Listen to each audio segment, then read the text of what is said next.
from Caitlin? No. She decided not to do that. In fact, she praised Aaliyah Boston. But she passed on the opportunity to say anything positive about Caitlin Clark. She could have squashed all kinds of things right here. It's a perfect opportunity. Did she do it? No, and you will never convince me.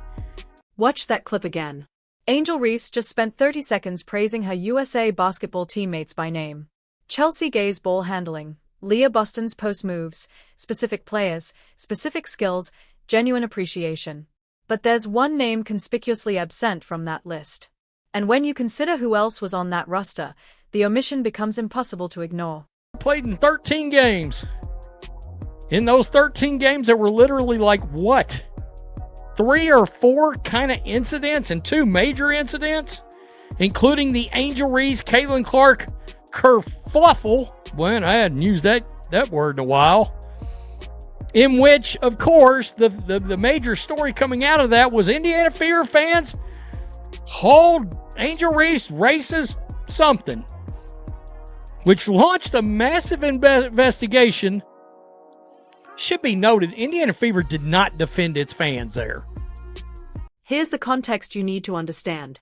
Last season, during a game between the Chicago Sky and Indiana Fever on June 16, 2024, an incident occurred that launched a massive investigation. Angel Reese and her team alleged that Fever fans directed racist chants at her during the game. The league took it seriously. Indiana conducted a full investigation, reviewing audio, video, and interviewing witnesses. The result: 0 evidence. None. What they actually found was a sound effect played over the arena speakers, a common YouTube audio clip used in arenas across the league. Not racist fans, not targeted harassment, just a standard sound effect that someone misinterpreted. But here's where it gets interesting. The day after that game, Angel Reese had a chance to clear the air. During that whole situation, I believe it was the next day or the day after, Angel Reese was interviewed after practice.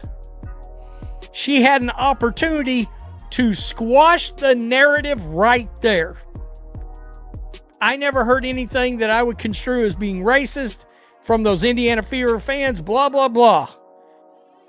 She did not do that. She played along with it. Let's be real. She went along with that narrative. In fact, she was like, yeah, I feel good about the fact that they're doing an investigation. All the while knowing nothing happened. That interview happened approximately 48 hours after the alleged incident. By that point, the investigation was already underway, and Angel Reese had a decision to make. She could have said what actually happened. That she never personally heard anything racist. That maybe there was a misunderstanding. That Fever fans weren't the problem. Instead, she leaned into the narrative. She expressed satisfaction that an investigation was happening. She validated the accusations without evidence. And when the investigation concluded with 0 findings, there was no follow-up, no clarification, no acknowledgement that maybe, just maybe, those fans deserved better than being labeled racist. Without the Indiana Fever organization didn't defend their fans either, which created its own controversy. But Angel Reese had the platform and the opportunity to set the record straight. She chose not to. Well, there was another opportunity. Of course, a lot of us believes Angel Reese doesn't care for Caitlin Clark too much. We've heard a lot of things. I did a video. We found out a while back that Angel Reese really didn't care for Caitlin Clark because anytime anybody brought up, the success of the league, Caitlin was always brought up, even if Angel was brought up. And that grinded her gears. Cry us a river. So, Angel Reese has come out and spoke about her time playing for USA Basketball. Now, we need to talk about the elephant in the room. Multiple sources close to the Chicago Sky have suggested that Angel Reese harbors genuine resentment toward Caitlin Clark, not professional rivalry, not competitive fire, actual personal resentment. And the reason is straightforward. Whenever Angel accomplishes something noteworthy, whenever she puts up impressive numbers or makes headlines, the conversation inevitably circles back to Caitlin Clark. Comparisons are made. Caitlin's name gets mentioned. And according to people familiar with Angel's perspective, that drives her absolutely crazy. Which brings us back to that USA basketball interview. This wasn't some casual hallway conversation caught on camera. This was an official USA basketball video release. Angel knew it would be published. She knew people would watch it, and she made a very deliberate choice about which teammates to praise by name. Video, there were a couple of times they were absolutely on the court together. She had an opportunity to squash narratives out there, to try to do the bygones be bygones, let's all move forward, blah, blah, blah. And she didn't even have to say all that. She could have just said, oh man, being able to play with Caitlin, Paige, Chelsea. If you want to bring up Chelsea, that's fine. There's one point guard in the league, and it's not her. Let's be specific about what happened on that USA basketball roster. Angel Reese played alongside Caitlin Clark, Paige Bueckers, Chelsea Gray, and Leah Boston, among others. In that official interview, she chose to name Chelsea Gray and Leah Boston specifically. She talked about Chelsea's ball handling, about having to stay ready for behind-the-back passes. She praised Leah's post moves and footwork. Those are genuine compliments, and there's nothing wrong with giving credit where it's due. But Caitlin Clark is widely considered the best point guard in women's basketball right now. Her court vision and passing ability are her signature skills. Angel Reese is a forward who thrives on rebounds and putbacks. Playing with an elite passer like Caitlin should have been a dream scenario for her game. Yet, when given the opportunity to acknowledge that, even in passing, she went silent. I mean, are we doing this again? Is that what we're doing? We're going to go through this yet again? I mean, I had to make a video yesterday because we got Sue Bird and Katie Nolan drudging up crap that was an issue in June of 2024. And here we are, about to be 2026. We're still doing this crap. We're still doing the hate thing.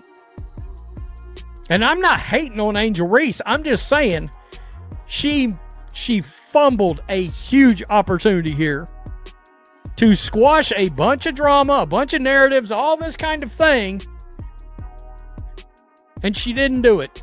Just like she didn't seize the opportunity to jump out there and say, I never heard Indiana Fever fans making any kind of noises, and I don't believe they're racist. She passed on that opportunity too. Think about the timing here. We're approaching 2026. The Caitlin Clark effect on the WNBA is undeniable at this point. In her 13 games during the 2024 season, television ratings spiked whenever she played. Attendance records were broken.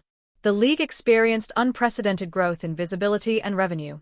And yes, there were controversies, multiple incidents involving physical play, questionable officiating, and media narratives that created division among fans. But here's what makes Angel's silence so significant. This was a chance to move past all of that. A simple acknowledgement, a brief comment about enjoying playing with talented teammates, including Caitlin. That's all it would have taken to shift the narrative, to signal that whatever happened during the regular season stays on the court, and when they are representing USA basketball together, it's about the team. She didn't take it, and you cannot convince anyone paying attention that this wasn't intentional. You know.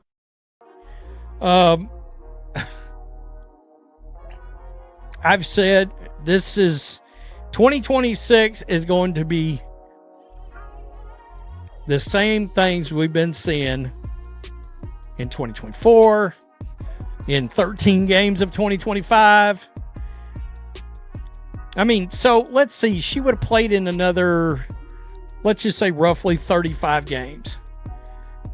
What would we have seen? Another 5 or 6 or 7 fiascos go down? Because that was what we would have averaged enough where there would have been like 10 issues, 10 incidents if she'd have played all season. I'm talking about Caitlin.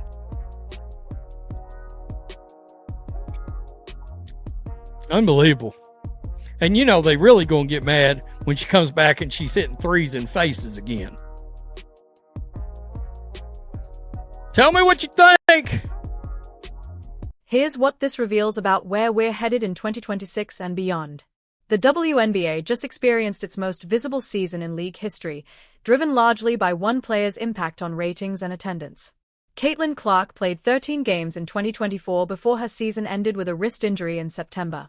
During those 13 games, there were approximately 4 separate controversies involving physical play, media coverage, or fan behavior.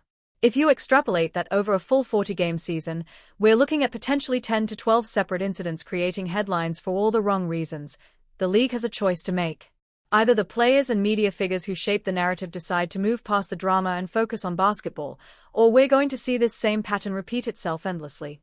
Every hard foul becomes a referendum on race and rivalry. Every media interview becomes an opportunity to relitigate past grievances.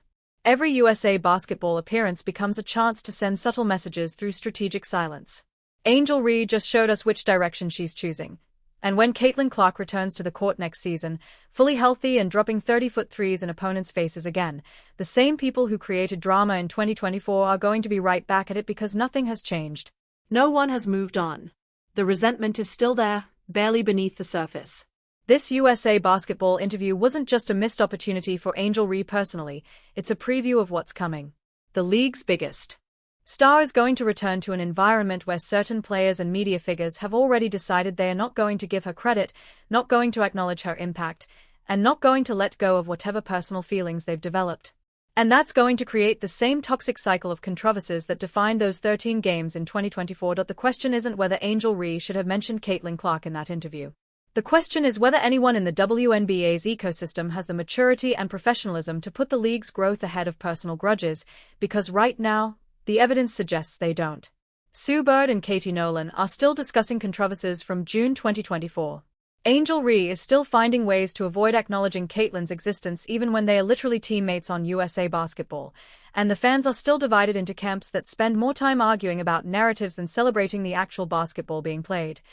This is what the 2026 WNBA season is going to look like: more drama, more controversies, more missed opportunities to build something bigger than individual egos. Angel Reese just gave us a preview, and it's not encouraging. So, here's the real question. When Caitlin Clark comes back and starts dominating again, when the ratings spike, the arenas sell out, and the national media attention returns, are we going to see the same players and commentators create the same drama, or is anyone, going to step up and say enough is enough? Let's focus on basketball and growing this league together based on what we just watched. Don't hold your breath. The pattern is set. The sides are chosen. And Angel Reese just confirmed exactly where she stands. Let me know in the comments. Do you think this was intentional, or am I reading too much into a 30-second interview clip? Because from where I'm sitting, the message was crystal clear.